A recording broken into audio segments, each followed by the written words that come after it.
आप लोग? उम्मीद कर रहे हैं कि आपका स्टडी अच्छे से आगे बढ़ रहा होगा। अगर कोई दिक्कत है तो कमेंट में लिखा कीजिए, थोड़ा सा उसको इंप्रूव करने का कोशिश करेंगे। वेलकम है एक नए लेक्चर इस इलेक्ट्रोस्टैट के। याद कीजिए अभी तक जो हम लोग सीख रहे थे different shape of charges, pointer था, रिंग था, डिस्क था, सीट था, लाइन चार्ज था, सर्कुलर आर्क के शेप में था। डिफरेंट शेप ऑफ चार्जेस के आसपास जो इलेक्ट्रिक फील्ड है, इलेक्ट्रिक फील्ड मतलब एक तरह का इफेक्ट जिसके कारण ये किसी दूसरे पर फोर्स लगाएगा, उस अलग अलग शेप ऑफ चार्जेस के कारण निकाल रहे थे। फॉर्मूला निकालने में जो डिफिनीशन था इलेक्ट्रिक फील्ड का फोर्स पर यूनिट चार्ज। लेकिन हर केस में सीधा फोर्स निकालना पॉसिबल नहीं था, क्योंकि फोर्स पॉइंट चार्ज के लिए वैलिड था। अलग अलग शेप ऑफ चार्जेज में डायरेक्ट फोर्स नहीं निकाल रहे थे, तो हम लोग एक एक करके छोटा छोटा सेगमेंट लेके, एलिमेंट लेके अभी तक अलग अलग शेप ऑफ चार्जेस के आसपास फील्ड निकाल रहे थे। कुछ केस में निकाले हैं, कुछ केस में और पढ़ना। अभी भी कुछ और शेप का इलेक्ट्रिक फील्ड निकालने के लिए सीखना है। अभी तक जो फील्ड निकालना सीख रहे थे डिफरेंट शेप में, वो एलिमेंट लेके कि हमको पॉइंट चार्ज का फील्ड पता था, अलग अलग शेप का निकालने में छोटा छोटा सेगमेंट तोड़ के फील्ड निकाल रहे थे। टोटल जोड़ना था, टोटल निकालना था, तो इंटीग्रेट करके निकाल रहे थे, चाहे जिस भी शेप का निकालना। अभी भी कुछ शेप का फील्ड पता है, लेकिन बाकी शेप के फील्ड निकालने के लिए, बाकी शेप के इलेक्ट्रिक फील्ड निकालने के लिए हम लोग एलिमेंट लेके निकालने के बजाय, छोटा छोटा सेगमेंट में तोड़ने के बजाय कुछ और भी तरीका है जिससे हम लोग फील्ड निकाल सकते हैं अलग अलग शेप ऑफ चार्जेस के कारण। वो और तरीका क्या है फील्ड निकालने का? एलिमेंट लेके तो निकाल ही सकते हैं, लेकिन कुछ और भी तरीका है अलग अलग शेप ऑफ चार्जेस के आसपास फील्ड निकालने का। उसको रिलेट करने के लिए, उसको पढ़ने के लिए हमको पहले कुछ टर्म डिफाइन करना पड़ेगा। तो पहले उस टर्म को एक करके डिफाइन करते हैं, और तब निकालना सीखेंगे field different shape of charges का। मतलब अभी भी इलेक्ट्रिक फील्ड खत्म नहीं हुआ है। मतलब अगर इलेक्ट्रिक फील्ड अगर निकालना चाहते हैं तो कुछ और तरीके से निकालना पड़ेगा। उसके लिए पहले कुछ टर्म सीखना है, जहां पे एक सबसे पहला टर्म है electric lines of force arc. याद कीजिए इलेक्ट्रिक फील्ड स्केलर की वेक्टर, तो पढ़े इलेक्ट्रिक फील्ड वेक्टर था, इसका डायरेक्शन भी था।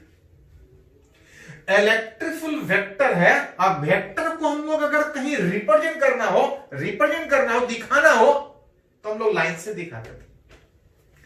हर जगह फील्ड अगर एक ही डायरेक्शन में है तो लाइन सीधा दिखाते थे। लेकिन अगर फील्ड अलग अलग जगह पे अलग अलग डायरेक्शन में है तो लाइन कुछ तिरछा होता था। उसी में एक टर्म है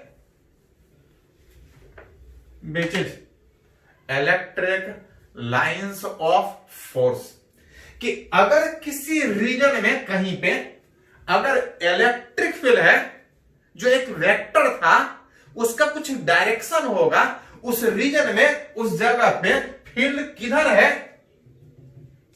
अगर उसको लाइन से रिप्रेजेंट करें। किसको लाइन से रिप्रेजेंट करें? किसी रीजन में जहां इलेक्ट्रिक फील्ड है, किसी चार्ज के आसपास इफेक्ट, किसी रीजन में जहां कहीं इलेक्ट्रिक फील्ड है, उस फील्ड को दिखाने के लिए कुछ लाइन खींच के दिखाना पड़ेगा। हर जगह फील्ड सीधा हो तो लाइन सीधा दिखाना पड़ेगा। और अगर अलग अलग जगह पे फील्ड अगर अलग अलग डायरेक्शन में हो, तो उस रीजन में उस फील्ड को दिखाने के लिए कुछ लाइन खींच के दिखाना पड़ेगा। एंड दैट लाइन होता नहीं है, फील्ड है, फील्ड वेक्टर है, उसको दिखाने के लिए हम लोग लाइन यूज करते हैं, लाइन होता नहीं है। एन इमेजिनरी लाइन होता नहीं है, उसको दिखाने के लिए, उस रीजन में इलेक्ट्रिक फील्ड को दिखाने के लिए an imaginary line drawn in electric field, किसी जगह पे फील्ड है, उस फील्ड को दिखाने के लिए कुछ लाइन खींचेंगे जो बताएगा कि फील्ड किधर है, कौन से डायरेक्शन में है। एन इमेजिनरी लाइन होता नहीं है लाइन, जस्ट उस फील्ड के डायरेक्शन को दिखाने के लिए लाइन से दिखा रहा है। An imaginary line drawn in electric field such that tangent at any point gives the direction of electric field. किसी रीजन में फील्ड को दिखाने के लिए लाइन यूज कर रहे हैं जो उस फील्ड के डायरेक्शन को दिखाएगा। लाइन ऐसा खींचा जाएगा कि अगर किसी जगह पे, अगर उस लाइन पे अगर टेंजेंट खींचा जाए, अगर लाइन अगर इस डायरेक्शन में था, इस जगह अगर टेंजेंट खींचे तो tangent will give the direction of electric field, क्योंकि उसी फील्ड के डायरेक्शन को दिखाने के लिए लाइंस दिखा रहे। हर जगह अगर फील्ड एक ही डायरेक्शन में है तो लाइन सीधा जाएगा। अलग अलग जगह अगर इलेक्ट्रिक फील्ड अलग अलग डायरेक्शन में है तो लाइन तिरछा जाएगा, क्योंकि फील्ड का डायरेक्शन अलग अलग है। हाँ, लाइन ऐसा खींचेंगे कि जिस भी पॉइंट पे टेंजेंट दिखाए उस जगह पे बताएगा कि उस जगह पे इलेक्ट्रिक फील्ड कौन से डायरेक्शन में। लाइन होता नहीं है, उस रीजन में फील्ड को दिखाने के लिए लाइन खींच के दिखा रहे हैं। दैट इमेजिनरी लाइन उस इलेक्ट्रिक फील्ड को बताने के लिए ऐसा कि टेंजेंट किसी भी जगह पे खींचा जाए, टेंजेंट किसी भी जगह पे खींचा जाए तो वो बताएगा कि फील्ड किधर है। दैट लाइंस, इसको बोलते हैं इलेक्ट्रिक लाइंस ऑफ फोर्स। अब ध्यान रहे कि जैसा बात यहां पे सीख रहे हैं, एक बार फिर से सारा सेम चीज हमको मैग्नेट में जरूरत पड़ेगा। मैग्नेट में भी बिल्कुल सेम तरीके से बात आगे बढ़ेगा। मतलब आप एक्चुअली एक चैप्टर नहीं, दो दो चैप्टर पढ़ो, वो आगे हम लोग बात करेंगे मैग्नेट। ये तो हुआ कि अगर कहीं फील्ड है, फील्ड के डायरेक्शन को दिखाने के लाइन खींचना पड़ेगा। दैट लाइन इज कॉल्ड, उसको बोलते हैं इलेक्ट्रिक लाइंस ऑफ फोर्स। तब क्वेश्चन उठता है कि लाइंस कैसा खींचाएगा, किधर खींचाएगा, कितना लाइन खींचाएगा, उसको रिप्रेजेंट कैसे करेंगे, लाइन का बिहेवियर कैसा होगा, उसका प्रॉपर्टीज क्या होगा। प्रॉपर्टी किसका, उस इलेक्ट्रिक लाइंस ऑफ फोर्स। अगर सबसे पहला अगर प्रॉपर्टी का बात करें तो एक पॉइंट पर ध्यान दिए, थोड़ा सा याद कीजिए। किसी रीजन में फील्ड है, दिखाना है कि फील्ड किधर है। अगर आपको कोई बता दे कि फील्ड इस डायरेक्शन में है तो लाइन खींच लीजिए। अगर बता दे कि इस जगह पे फील्ड इस डायरेक्शन में है तो लाइन तो खींच लीजिए। फील्ड पता है तब तो लाइन आप खींच ही सकते हैं। क्वेश्चन ये नहीं, क्वेश्चन ये है कि अगर कहीं कोई चार्ज दिया हुआ है, अगर कहीं कोई चार्ज दिया है, इस चार्ज के आसपास फील्ड होगा, उसके डायरेक्शन को दिखाना चाहते हैं तो लाइन कैसे खींचे। फील्ड पता है किधर है तो लाइन खींच देंगे किधर। क्वेश्चन ये नहीं, क्वेश्चन ये है कि जिस भी जगह पे फील्ड है वो फील्ड तक होगा जब चार्ज होगा। चार्ज है, फील्ड है। चार्ज पता है, फील्ड नहीं पता है। चार्ज पता है, तब निकालना चाहते हैं कि आसपास फील्ड किधर होगा। याद कीजिए, हम लोग पढ़े हैं कि किसी भी पॉजिटिव चार्ज से फील्ड रेडियली दूर जाता है। ये बात पढ़ चुके हैं ऑलरेडी। और उसी फील्ड के डायरेक्शन को दिखाने के लिए जो लाइन खींचा जाएगा उसको क्या बोल रहे थे, उसको बोल रहे थे इलेक्ट्रिक लाइंस ऑफ फोर्स। मतलब आप बोल सकते हैं कि अगर आसपास अगर कहीं पॉजिटिव चार्ज है और आसपास फील्ड दिखाना है, फील्ड को लाइन से दिखाना है, इलेक्ट्रिक लाइन दिखाना है, तो इट ओरिजिनेट, वो लाइंस स्टार्ट होगा। ओरिजिनेट कहां पे, पॉजिटिव चार्ज। पॉजिटिव चार्ज से स्टार्ट होगा। और याद कीजिए, निगेटिव चार्ज के आसपास फील्ड, तो निगेटिव चार्ज के आसपास फील्ड दूर जाने के बजाय रेडियली अंदर की ओर होता है। ये हम लोग पहले ही पढ़ चुके। मतलब स्टार्ट पॉजिटिव से होगा और एंड कहां पे होगा। तो अगर पॉजिटिव के आसपास नेगेटिव है तो जो लाइंस था जिसको दिखाना चाह रहे हैं, इट ओरिजिनेट स्टार्ट होगा from positive charge and terminate इन, खत्म होगा। अगर आसपास नेगेटिव चार्ज है तो नेगेटिव चार्ज पे खत्म होगा, नहीं अगर आसपास नेगेटिव नहीं खाली पॉजिटिव है तो ये लाइन दूर जाते हुए कहां पे चला जाएगा, बहुत दूर जाएगा, दैट इज इंफिनिटी तक जाएगा। इंफिनिटी कोई टर्म नहीं है कंपैरिजन कि बहुत दूर जहां पे इफेक्ट खत्म हो जाए उसको काउंट करते हैं इंफिनिटी। मतलब अगर पॉजिटिव चार्ज है और आसपास दिखाना है फील्ड, फील्ड दिखाने का मतलब लाइन खींच के दिखाना है, तो लाइन पॉजिटिव चार्ज से स्टार्ट होगा और खत्म कहां पे होगा। तो अगर आसपास नेगेटिव है तो नेगेटिव पे खत्म होगा, नहीं तो कहां खत्म होगा, नहीं तो खत्म इंफिनिटी पे होगा। उल्टा बोल सकते हैं कि अगर आसपास नेगेटिव चार्ज है तो लाइन वहां पे खत्म होगा। स्टार्ट कहां से होगा, तब पॉजिटिव से स्टार्ट होगा, नहीं तो फिर इंफिनिटी से स्टार्ट होगा। जैसे अगर उसको डायग्राम में दिखाना हो, मान लेते हैं इधर खाली एक पॉजिटिव है, इधर खाली एक नेगेटिव है, ये अलग है, ये अलग है, अभी दोनों में कोई रिलेशन नहीं। पॉजिटिव चार्ज के आसपास फील्ड निकालना चाह रहा है, फील्ड पता है रेडियली दूर जाएगा। अगर उसको लाइन से दिखाएं तो ऐसे लाइन भी दिखाएं, फील्ड ही लाइन को दिखा रहा है, लाइन फील्ड को दिखा रहा है, फील्ड दूर जा रहा है, उसी को लाइन से दिखा रहा है। पॉजिटिव से स्टार्ट होगा, अगर नेगेटिव रहता तो नेगेटिव पे खत्म होता है, इसको अलग सोच रहा है, इंफिनिटी पे जाके खत्म होगा। उल्टा अगर अकेला नेगेटिव चार्ज हो तो नेगेटिव चार्ज में फील्ड रेडियली इनसाइड होता है। फील्ड रेडियली इनसाइड होने में जो लाइन खींचा जाए वो रेडियली इनवर्ड इस तरह से खींचा जाए। लाइन इस तरह से खिंचाने का मतलब बता रहा है कि इस जगह पे फील्ड अंदर की ओर, इस जगह पे फील्ड अंदर की ओर रेडियली इनवर्ड होगा। अभी बात की कि अकेला पॉजिटिव होगा, अकेला नेगेटिव होगा तो लाइन कैसे दिखाएगा। अब है ये जो पॉजिटिव और नेगेटिव जो अलग अलग सोच रहे थे, अगर दोनों अलग अलग जगह पर रहने के बजाय अगर एक ही जगह पे हो, एक ही जगह पे आसपास एक पॉजिटिव और एक नेगेटिव, अगर इस तरह से अगर अब तक दिखाना चाहते हैं कि आसपास लाइंस किधर होगा।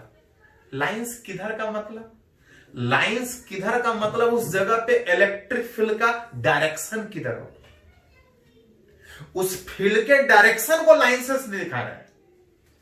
मान के चल रहा है एक पॉजिटिव भी है और नेगेटिव भी है। लाइन स्टार्ट कहां से होगा, तब पॉजिटिव से, खत्म कहां पे होगा, नेगेटिव पे। सारा लाइन पॉजिटिव से स्टार्ट होगा, नेगेटिव पे खत्म होगा, सीधा खत्म होगा। तो ध्यान दिए थोड़ा सा, जिस तरह से पॉजिटिव पॉजिटिव चार्ज रहता तो दोनों के बीच रिपल्सन होता।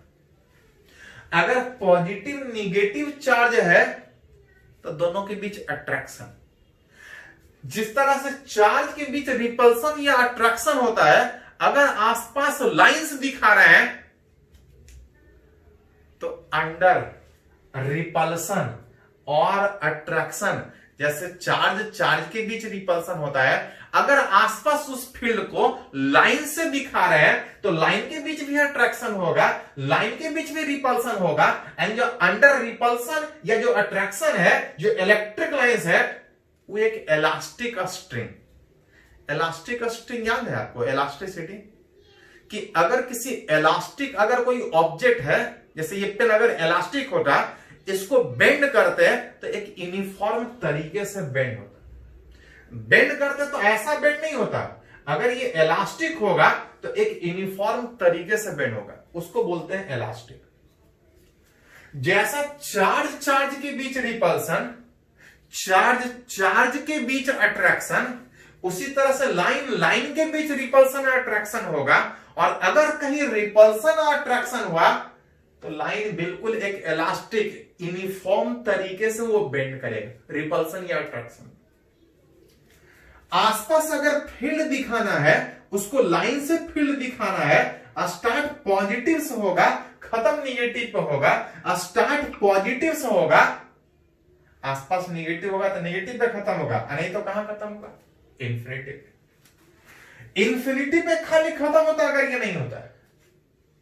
इसके अट्रैक्शन के कारण ये जो लाइन इंफिनिटी पे खत्म होने जा रहा था, ये इंफिनिटी पे खत्म होने के बजाय निगेटिव पे खत्म होगा अट्रैक्शन के कारण, लेकिन तिरछा बेंड होने के बजाय अंडर अट्रैक्शन रिपल्सन एक यूनिफॉर्म इलास्टिक स्ट्रिंग की तरह से बिहेव करने के कारण एक यूनिफॉर्म तरीके से बेंड करेगा। जो लाइन ऊपर जा रहा था वो इस तरह से यूनिफॉर्म तरीके से बेंड करेगा, और जो नीचे जा रहा था तिरछा इंफिनिटी पे खत्म होने के लिए इंफिनिटी पे खत्म होने के बजाय इस नेगेटिव के अट्रैक्शन के कारण एक यूनिफॉर्म तरीके से अंदर जाएगा। नेगेटिव के अट्रैक्शन के कारण एक यूनिफॉर्म तरीके से अंदर जाएगा। साथ साथ कुछ इंफिनिटी पे भी जाएगा, जो दूर जा रहा हो इधर जो आएगा वो अट्रैक्ट करेगा, कुछ इंफिनिटी से इसके ऊपर आ रहा हो। जो तिरछा था इस अट्रैक्शन के कारण वो लाइन उधर की ओर बेंड करेगा, और उधर की ओर बेंड करने का मतलब कुछ इस तरह से आप दिखा सकते हैं। निगेटिव पे इन कर रहा था, लाइंस कुछ इस तरह से दिखा सकते हैं। लाइंस इस तरह से दिखाने का मतलब, लाइन इस तरह से दिखाने का मतलब कि अगर कोई हमसे पूछे कि इस जगह पे फील्ड किसका होगा, तो इसका भी होगा, इसका भी होगा। किधर होगा फील्ड? अगर लाइंस ऐसा खींचा जा रहा है तो इस जगह पे टेंजेंट खींचेंगे तो that will gives the direction of electric field उस पॉइंट पर। अगर इस जगह पे इलेक्ट्रिक फील्ड दोनों मिला के दिखाना हो तो लाइंस ऐसा है तो that will give the direction of electric. मतलब अगर आसपास अगर फील्ड पता है तो लाइन सीधा खींच देंगे किधर होगा। अगर आसपास फील्ड नहीं पता है, अब फिर भी पूछा जा रहा है कि उसके डायरेक्शन को दिखाने के लिए लाइन से रिप्रेजेंट करके दिखाइए, लाइन होता नहीं है, लाइन खींच के दिखाते हैं तो represent electric field, that line is called imaginary line, उसको हम बोलते हैं इलेक्ट्रिक लाइन। लाइंस आसपास दिखा रहा है कि इलेक्ट्रिक फील्ड किधर है। अगर चार्ज खाली पता हो तब भी बता सकते हैं कि फील्ड किधर जाएगा। ये एक पॉजिटिव चार्ज था, ये एक नेगेटिव चार्ज था। अगर दोनों पॉजिटिव होता तो बात करेंगे, पहले इसको थोड़ा सा नोट कर लीजिए तो आगे हम लोग कंटिन्यू करते हैं। इसको नोट कीजिए।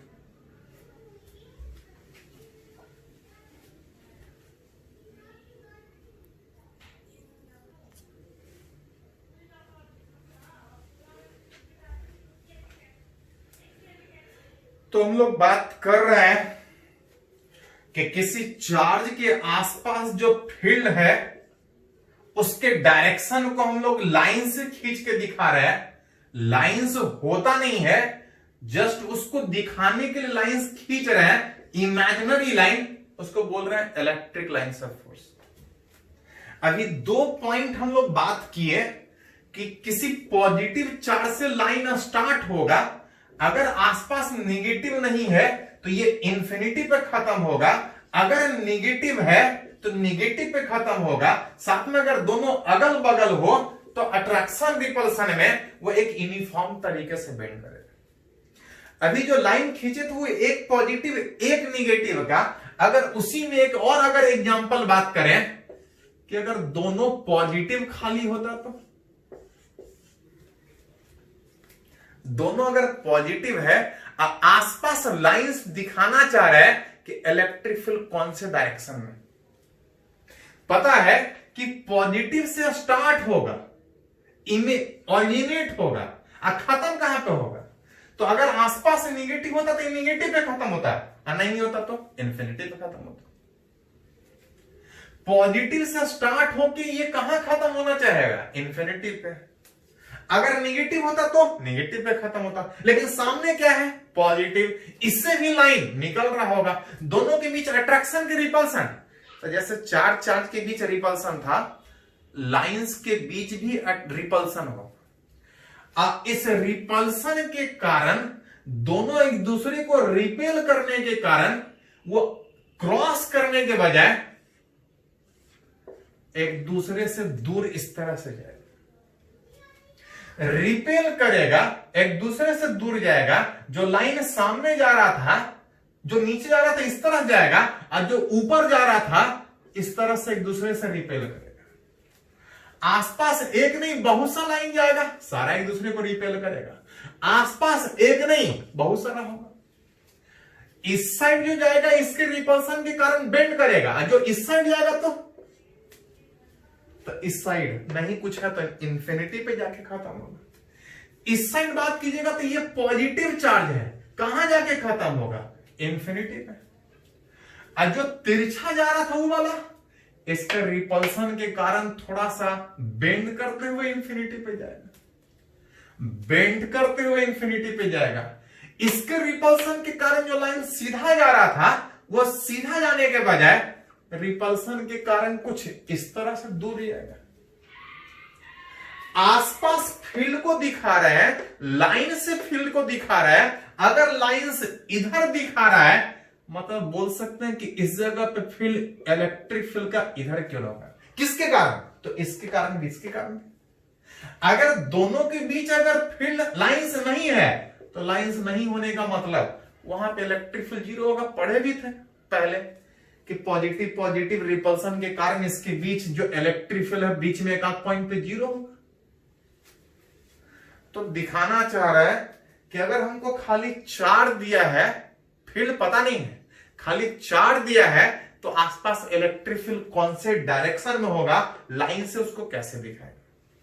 एक अगर और एग्जांपल बात करें कि इस बार ऐसा ऐसा दो नहीं तीन तीन चार सिमेट्रिकली भी मान रहे हैं कि रखा हुआ इस तरह से, इससे लाइन निकल के आगे जाएगा, इससे लाइन निकल के आगे जाएगा। रिपल्सन के कारण वो सीधा जाने के बजाय इस तरह से दूर जाए।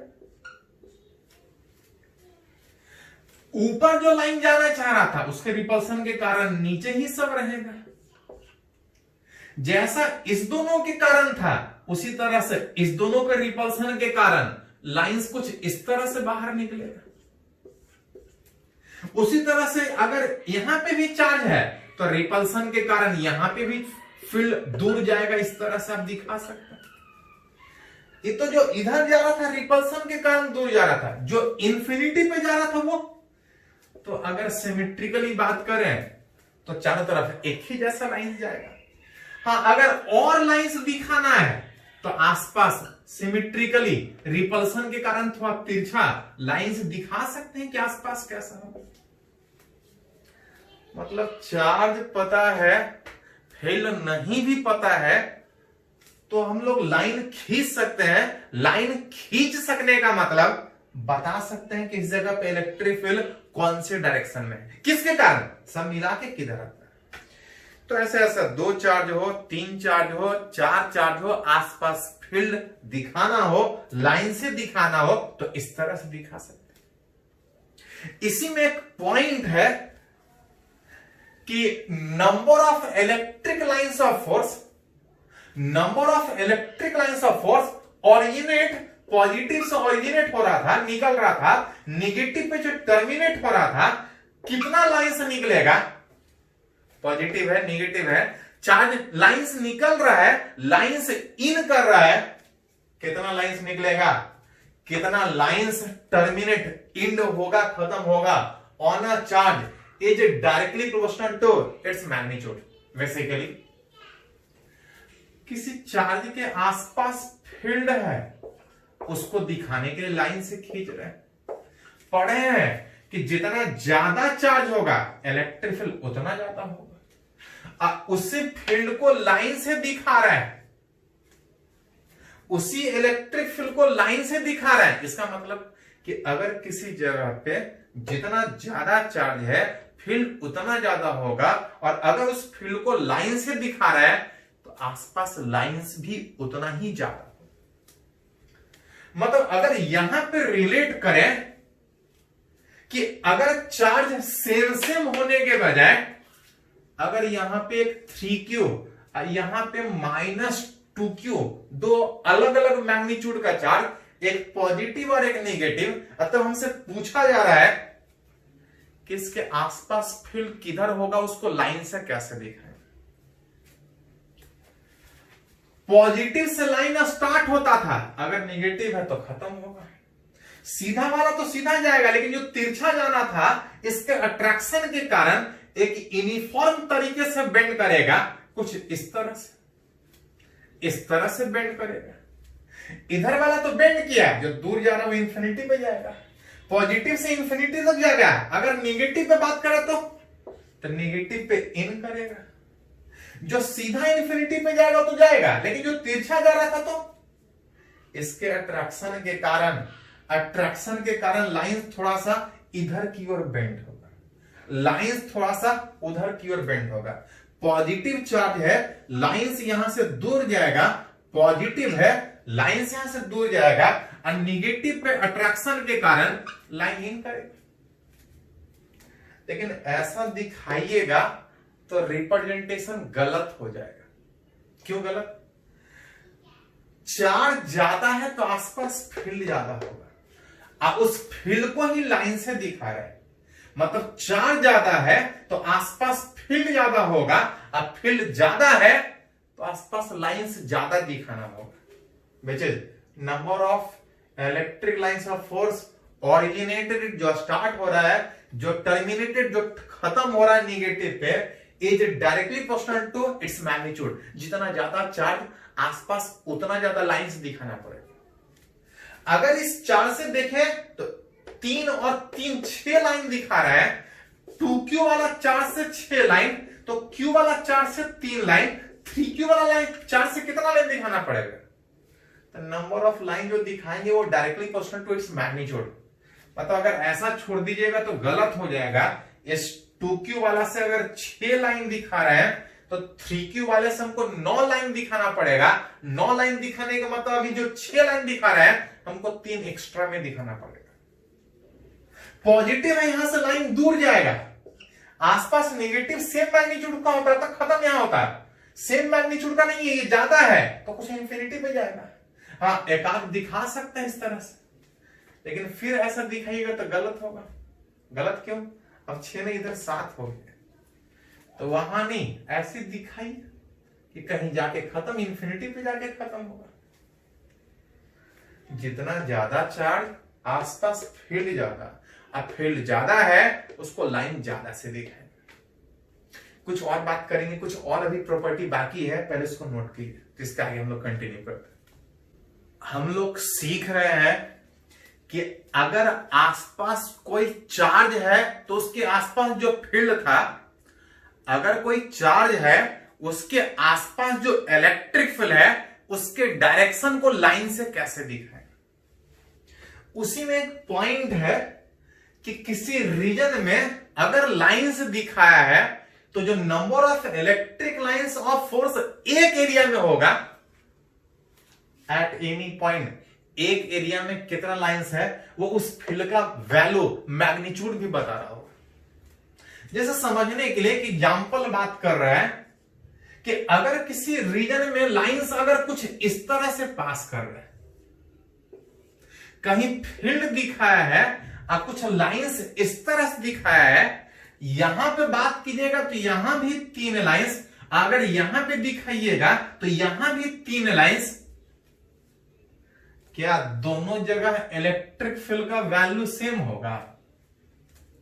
तो किसी रीजन में लाइंस इलेक्ट्रिक फील्ड को दिखा रहा था, साथ साथ किसी जगह पे पर एरिया में, एक एरिया में जितना ज्यादा लाइंस होगा, number of electric lines of force per unit area, किसी एक एरिया में जितना ज्यादा लाइंस होगा वो उस इलेक्ट्रिक फील्ड का वैल्यू बता रहा होगा। यहां भी 3 लाइन है, यहां भी 3 लाइन है, लेकिन अगर गौर से देखें तो ये ज्यादा एरिया में 3 लाइन है, कम ही एरिया में 3 लाइन है। मतलब अगर पर यूनिट एरिया अगर बात करें तो पर यूनिट एरिया में यहां ज्यादा लाइन होगा, कम एरिया में 3 लाइन, ज्यादा एरिया में 3 लाइन। तो जो number of electric lines of force एक एरिया का बात होगा, लाइंस उतना ही है, लेकिन इसका एरिया ज्यादा होने के कारण जब पर यूनिट एरिया निकालिएगा तो पर यूनिट एरिया में यहां पे लाइंस कम होगा, और यहां पे लाइंस उतना ही है, लेकिन एरिया कम होने के कारण यहां पे एक एरिया में लाइन दिखाइएगा, तो यहां पे लाइन ज्यादा होने के कारण इस जगह पे इलेक्ट्रिक फील्ड का मैग्नीट्यूड ज्यादा होगा, और इसके कंपेयर में अगर बात करें तो उस ए के कंपेयर में उस जगह पे इलेक्ट्रिक फील्ड ज्यादा होगा। लाइन दोनों जगह 3-3 ही है, लेकिन एक एरिया में कितना ज्यादा लाइंस दिखाया है वो उस इलेक्ट्रिक फील्ड का वैल्यू मैग्नीट्यूड बताता है। किसी सेम रीजन में जितना ज्यादा लाइंस होगा उस जगह पर फील्ड उतना ज्यादा होगा। इसको कुछ और एग्जांपल से भी समझने का कोशिश करेंगे, उससे पहले एक दो पॉइंट इस लाइंस का बचा है, उसको पहले बात कर लेते हैं। एक और पॉइंट है कि two electric lines of force will never cross each other. दो इलेक्ट्रिक लाइंस कभी भी एक दूसरे को क्रॉस नहीं करेगा। ध्यान दे थोड़ा सा। इलेक्ट्रिक फील्ड बताता क्या है? इलेक्ट्रिक फील्ड बताता है कि फील्ड किधर हो। अगर एक ही जगह पे अगर दो लाइन आ जाए तो दो लाइन आने का मतलब ये बता रहा है कि फील्ड इधर है, अब ये बता रहा है कि फील्ड कहीं इधर। एक ही जगह पे फील्ड दो डायरेक्शन में होगा तो नहीं, कहीं भी फील्ड है चाहे जिधर भी हो, कोई एक ही डायरेक्शन फील्ड का हो। दो लाइन अगर क्रॉस कर रहा होगा तो एक ही जगह पे इसके हिसाब से फील्ड का डायरेक्शन ये, इसके हिसाब से फील्ड का डायरेक्शन ये, एक ही जगह पे दोनों के हिसाब से अलग अलग फील्ड, जो कि पॉसिबल नहीं है। मतलब बोल सकते हैं कि two electric lines of force, कहीं भी फील्ड दिखा रहा है, फील्ड को लाइन से दिखा रहा है, तो कभी भी लाइन एक दूसरे को क्रॉस नहीं करेगा। लाइन कभी भी एक दूसरे को क्रॉस नहीं करेगा। Two electric lines of force will never cross each other. Explanation में लिख सकते हैं कि अगर दो लाइंस क्रॉस किया, cross each other, then at the same point there is two direction of electric field which is wrong, जो कि गलत है। मतलब अगर कहीं फील्ड दिखाना हो तो कभी भी क्रॉस करके नहीं दिखा सकते हैं, क्योंकि इस जगह पे इसके हिसाब से इधर इलेक्ट्रिक फील्ड और इसके हिसाब से इधर इलेक्ट्रिक फील्ड, अगर लाइंस ऐसा दिखाया है, जो कि गलत है। दो लाइंस कभी भी एक दूसरे को क्रॉस नहीं करेगा। ये सब पॉइंट लाइन वाइज देखिएगा, एनसीईआरटी में दिया है। +2 वाले एग्जाम में ये सीधा सीधा पूछता है, शॉर्ट आंसर टाइप में। एक्सप्लेन कीजिए कि दो लाइन एक दूसरे को क्रॉस क्यों नहीं करेगा। क्यों नहीं करेगा? क्योंकि अगर क्रॉस किया तो एक ही जगह पे दो फील्ड का डायरेक्शन होगा, जो कि गलत है। इसी में एक लास्ट पॉइंट अगर बात करें उस इलेक्ट्रिक लाइंस का, electric lines of force will never be a close curve. Electric line जो आप दिखा रहे हैं कभी भी क्लोज नहीं हो सकता। एक चीज और ध्यान दीजिए, इससे पहले एक टर्म जोड़ा है, इलेक्ट्रोस्टैटिक इलेक्ट्रिक फील्ड। इलेक्ट्रो मतलब charge, static that is rest में। चार्ज जब रेस्ट में होता है तो आसपास इलेक्ट्रिक फील्ड होता है, और ये जो इलेक्ट्रिक फील्ड है, इलेक्ट्रोस्टैटिक इलेक्ट्रिक फील्ड है, अगर इसका लाइंस दिखाइएगा, अगर इसके इलेक्ट्रिक लाइंस को बात कीजिएगा तो ये कभी भी क्लोज नहीं होगा। कुछ इलेक्ट्रिक फील्ड ऐसा भी होता है जो क्लोज होता है, वो हम लोग को आगे पढ़ना मैग्नेट में। अभी जो फील्ड पढ़ना वो चार्ज जब रेस्ट में है वो वाला इलेक्ट्रिक फील्ड। आगे पढ़ेंगे कि जब चार्ज एक्सेलरेट करता है तो अलग तरह का जो फील्ड था उसमें जो चेंजेस होता है उसके कारण अलग तरह का फील्ड का बात होता है। तो आगे अभी वाला जो फील्ड पढ़ रहे हैं इसका लाइंस कभी दिखाइएगा तो कभी भी क्लोज नहीं होगा। हाँ, कुछ ऐसा भी इलेक्ट्रिक फील्ड है जो आगे पढ़ेंगे उसका लाइंस क्लोज हो सकता है, लेकिन अभी जिस फील्ड का बात कर रहे हैं, अभी जिस इलेक्ट्रोस्टैट वाले फील्ड का बात कर रहे हैं, जब चार्ज रेस्ट में था उसके आसपास जो इलेक्ट्रिक फील्ड है उसके फील्ड को इलेक्ट्रिक लाइन से दिखा रहे हैं, ये कभी भी क्लोज नहीं हो। अब क्वेश्चन ये उठता है कि आखिर क्लोज हो क्यों नहीं होगा। अच्छा, इलेक्ट्रिक लाइंस बताता किसको है? तो इलेक्ट्रिक लाइंस फील्ड के डायरेक्शन को बताता है। अगर उस फील्ड में अगर लाइंस ऐसा खींचा है, क्लोज खींचा है, तो बता रहा है कि इस जगह पे इधर फील्ड, इस जगह पे इधर फील्ड, इस जगह पे इधर फील्ड, इस जगह पे इधर फील्ड। अगर उस फील्ड में किसी चार्ज को रखें तो फील्ड है तो चार्ज पे फोर्स लगेगा, चार्ज पे फोर्स लगेगा। अगर छोड़ेंगे तो डिस्प्लेसमेंट भी होगा। फोर्स लग रहा है, डिस्प्लेसमेंट है, तो पढ़े कि कुछ वर्क डन भी होगा। चार्ज को अगर खींचते हुए लेके जाएं तो फोर्स उधर ही लगेगा, डिस्प्लेसमेंट उधर ही होगा, वर्क डन हमेशा पॉजिटिव होगा, कभी नेगेटिव नहीं होगा, क्योंकि जिधर फोर्स लग रहा है उधर ही जाने का बात कर रहे हैं। अगर इसी तरह से घुमाते हुए अगर उसी क्लोज पाथ पे मूव करें, लाइंस अगर ऐसा है, अगर चार्ज को उसी लाइन पे अगर घुमाएं तो हर जगह वर्क डन पॉजिटिव होगा, कभी वर्क डन नेगेटिव नहीं होगा। नेगेटिव कब होगा? जब फोर्स आगे हो और डिस्प्लेसमेंट पीछे।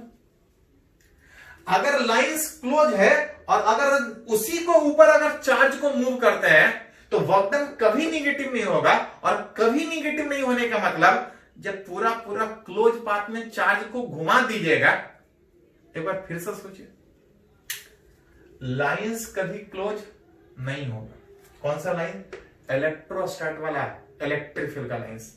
कुछ ऐसा भी फील्ड है उसका, कुछ ऐसा भी इलेक्ट्रिक फील्ड है उसका लाइन क्लोज होता है, वो आगे हम लोग को पढ़ना है। लेकिन अभी जो बात कर रहे हो कौन सा फील्ड? इलेक्ट्रोस्टैटिक फील्ड का लाइंस। ये कभी भी क्लोज नहीं होगा। क्यों नहीं होगा? उसका एक्सप्लेनेशन का बात कर रहे हैं, उसी में बात कर रहे हैं कि अगर क्लोज होता तो चार्ज को मूव करते तो जिधर फोर्स लगता उधर ही डिस्प्लेसमेंट होता, कभी वर्क डन नेगेटिव नहीं होता। अब कभी वर्क डन नेगेटिव नहीं होने का मतलब कि पूरा रास्ता में घूम गए, कभी नेगेटिव वर्क डन हुआ ही नहीं, हर जगह पॉजिटिव। तो वर्क डन क्लोज पाथ में कितना होगा?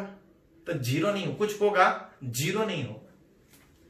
वर्क डन क्लोज पाथ में जीरो नहीं होने का मतलब कि वो फोर्स नॉन कंजर्वेटिव होगा। याद कीजिए 11th में पढ़े थे कंजर्वेटिव फोर्स और नॉन कंजर्वेटिव फोर्स, कि जिसका वर्क डन क्लोज पाथ में जहां से स्टार्ट किए वहीं पे आने में अगर वर्क डन जीरो है, मतलब वर्क डन पाथ के इंडिपेंडेंट है, दैट फोर्स इज कंजर्वेटिव। अगर वर्क डन क्लोज पाथ में जीरो नहीं हुआ तो that force is non conservative. Electric lines वाला सर्फ, इलेक्ट्रिक लाइंस ऑफ फोर्स कभी भी क्लोज नहीं होगा, क्योंकि अगर क्लोज हुआ, इफ इट इज क्लोज कर, then work done in moving a charge over a close path is not zero. पूरा क्लोज पाथ में घुमाने में कभी नेगेटिव वर्क डन होगा ही नहीं, जीरो कभी हो ही नहीं सकता। और अगर वर्क डन क्लोज पाथ में जीरो नहीं हुआ मतलब इलेक्ट्रोस्टैटिक फोर्स नॉन कंजर्वेटिव होगा। लेकिन याद कीजिए शुरू में ही पढ़े थे, Coulomb's force is a conservative force. जो वर्क डन है वो पाथ के इंडिपेंडेंट होगा, जहां से स्टार्ट किए हैं अगर वापस वहीं पे घूम के जा रहे हैं तो वर्क डन क्लोज पाथ में जीरो होना चाहिए, जीरो होगा। जीरो नहीं होता अगर वो क्लोज होता। मतलब बोल सकते हैं कि जो इलेक्ट्रोस्टैटिक वाला इलेक्ट्रिक फील्ड है उसको लाइंस, अगर उसके लाइंस का बात कीजिएगा वो कभी भी क्लोज नहीं होगा।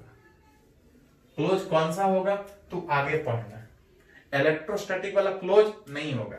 मतलब अगर आप कहीं दिखा रहे हैं, अगर आप कहीं दिखा रहे हैं कि लाइंस ऐसा है तो ये गलत है। हाँ, अगर आप लाइंस दिखा रहे हैं तो ये करेक्ट है। इसमें कुछ अंतर दिख रहा है आपको? ये लाइन लगातार है, क्लोज है, ये सही नहीं है। अगर ये सही होगा तो वर्क डन क्लोज पाथ में जीरो नहीं होगा। वर्क डन क्लोज पाथ में जीरो नहीं होगा तो इलेक्ट्रोस्टैटिक नॉन कंजर्वेटिव होगा, जो कि गलत है, विच इज रॉन्ग। इलेक्ट्रोस्टैटिक कैसा है? Conservative force. हाँ, ये वाला तो इस साइड से इधर जा रहा है, इस साइड से इधर जा रहा है, क्लोज नहीं है। इधर जाने में पॉजिटिव, उल्टा आएगा तो नेगेटिव, ऐसा हो सकता है, लेकिन ये वाला गलत रिप्रेजेंटेशन आपका है। तो हम लोग सीख रहे हैं कि किसी चार्ज के आसपास जो फील्ड है उसके फील्ड को लाइन से कैसे दिखाएंगे, उस लाइंस को खींचेंगे कैसे उस रीजन में, लाइंस कैसा बिहेव करेगा, उसके बारे में कुछ और भी इस पे बात करेंगे। पहले इसको नोट कीजिए थोड़ा सा।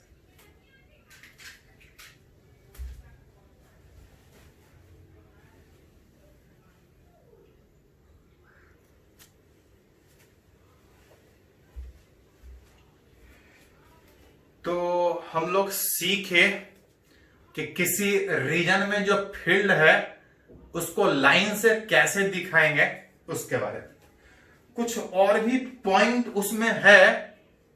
उसमें कुछ और जो पॉइंट है वो कंडक्टर से रिलेटेड है। अलग अलग बुक खोलिएगा तो अलग अलग तरीके से कुछ और भी पॉइंट दिया है, लेकिन जो कुछ और पॉइंट दिया है वो कंडक्टर से रिलेटेड दिया है। याद करिए, शुरू में ही बात की है इस चैप्टर में कि जब तक नहीं कुछ बोला जाए मटेरियल हम लोग मान के चलेंगे insulator which is non conducting. हाँ, अलग से हम लोग पढ़ेंगे इस चैप्टर के लास्ट में कंडक्टर, अलग से पढ़ेंगे इस चैप्टर के लास्ट में। तो कंडक्टर से रिलेटेड जो लाइंस है उसको हम लोग अलग से बात करें।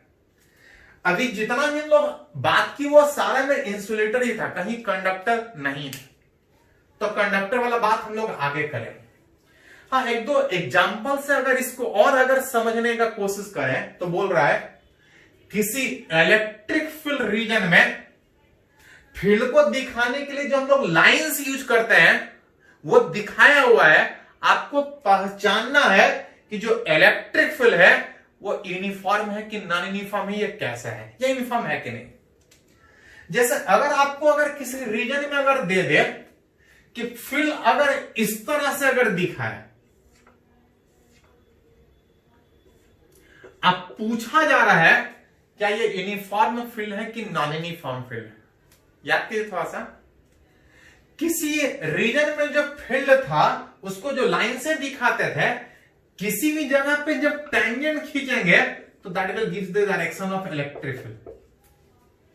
हर जगह इलेक्ट्रिक फील्ड सेम है, तो यहां पे इधर है, यहां पे भी फील्ड भरी है नहीं।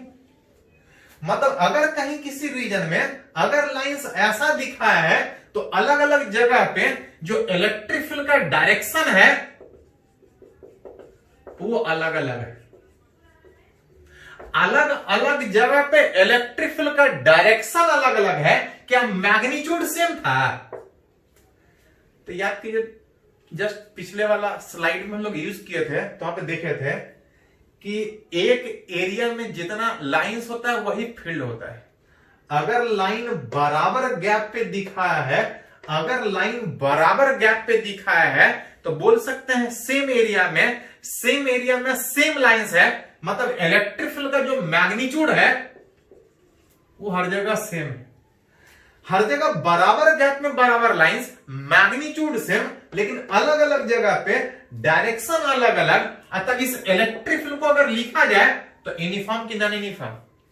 तो इलेक्ट्रिक फील्ड वेक्टर है, वेक्टर में हर जगह मैग्नीट्यूड भी सेम होना चाहिए और डायरेक्शन भी सेम, तब बोलेंगे कि हर जगह सेम। मैग्नीट्यूड हर जगह सेम है लेकिन डायरेक्शन अलग अलग होने के कारण इस इलेक्ट्रिक फील्ड को यूनिफॉर्म बोलने के बजाय आपको बोलना पड़ेगा कि ये नॉन यूनिफॉर्म इलेक्ट्रिक फील्ड है। अगर कहीं अगर बोला जाए कि लाइंस अगर इस तरह से अगर बराबर गैप में दिखाया है, तब आपसे पूछा जाए कि ये यूनिफॉर्म फील्ड है कि नॉन यूनिफॉर्म फील्ड है, तो आप देख सकते हैं जितना एरिया यहां दिख रहा है उतना ही एरिया यहां दिख रहा है। हर जगह सेम एरिया में सेम लाइंस है, मतलब हर जगह इलेक्ट्रिक फील्ड का मैग्नीट्यूड सेम। सारा लाइन एक ही डायरेक्शन में है, मतलब डायरेक्शन उस इलेक्ट्रिक फील्ड का बात कीजिएगा तो हर जगह सेम, हर जगह मैग्नीट्यूड सेम, हर जगह डायरेक्शन सेम। मतलब इस इलेक्ट्रिक फील्ड को अगर बोला जाए तो आप बोल सकते हैं कि this electric field is uniform electric field. Her direction अलग अलग होगा तो नॉन यूनिफॉर्म। तो कभी कभी इस तरह से पहचानना, ये इस तरह से क्वेश्चन आप कर रहे हैं। इसी में एक और अगर क्वेश्चन अगर बात करें तो ये कभी कभी शॉर्ट आंसर टाइप में पूछा जाता है कि अगर किसी चार्ज को अगर किसी इलेक्ट्रिक फील्ड में अगर छोड़ा जाए तो क्या वो इलेक्ट्रिक फील्ड के डायरेक्शन को फॉलो करेगा कि नहीं करेगा, इलेक्ट्रिक लाइंस को फॉलो करेगा कि नहीं फॉलो करेगा। इसको दो तरह से हम लोग बात करेंगे। एक केस में बात करते हैं uniform electric field. Uniform electric field अगर बात करें, यूनिफॉर्म इलेक्ट्रिक फील्ड का मतलब हर जगह मैग्नीट्यूड भी सेम, साथ साथ हर जगह डायरेक्शन भी सेम। अगर इस रीजन में अगर एक चार्ज को छोड़े तो चार्ज को छोड़ेंगे तो फोर्स लगेगा। किधर फोर्स लगेगा? जिधर फील्ड है उधर फोर्स लगेगा। हर जगह सेम डायरेक्शन में फोर्स लगेगा कि अलग अलग डायरेक्शन फोर्स लगेगा? तो अगर किसी चार्ज को अगर इलेक्ट्रिक फील्ड में छोड़े रेस्ट से, तो जैसे ही छोड़ेंगे तो फोर्स लगेगा, फोर्स के कारण मोशन होगा, और जैसे ही आगे बढ़ेगा फोर्स उसी डायरेक्शन में लगने के कारण आप बोल सकते हैं कि हर जगह फोर्स सेम डायरेक्शन में लग रहा है। It follow the direction of electric lines of force. उस चार्ज को अगर फील्ड में छोड़ा जाए, अगर यूनिफॉर्म इलेक्ट्रिक फील्ड में छोड़ा जाए, हर जगह फोर्स एक ही डायरेक्शन में लगने के कारण वो उसी लाइन के सहारे आगे बढ़ेगा, उसी लाइन के ऊपर उसी डायरेक्शन में आगे बढ़ेगा। वही अगर यूनिफॉर्म इलेक्ट्रिक फील्ड के बजाय अगर नॉन यूनिफॉर्म इलेक्ट्रिक फील्ड में बात करें तो नॉन यूनिफॉर्म इलेक्ट्रिक फील्ड का मतलब क्या था कि अलग अलग जगह इलेक्ट्रिक फील्ड अलग अलग डायरेक्शन।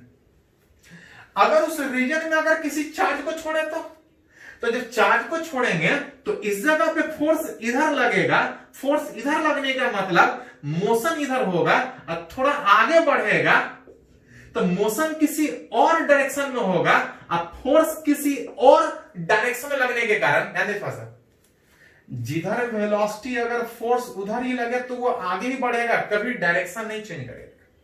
और जब कभी डायरेक्शन नहीं चेंज करेगा तो उसी तरह से लगातार आगे बढ़ेगा।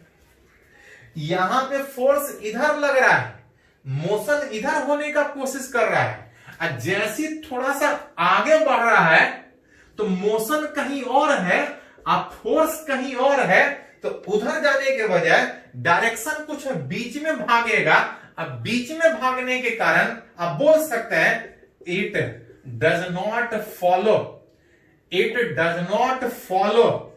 The direction of electric lines of force.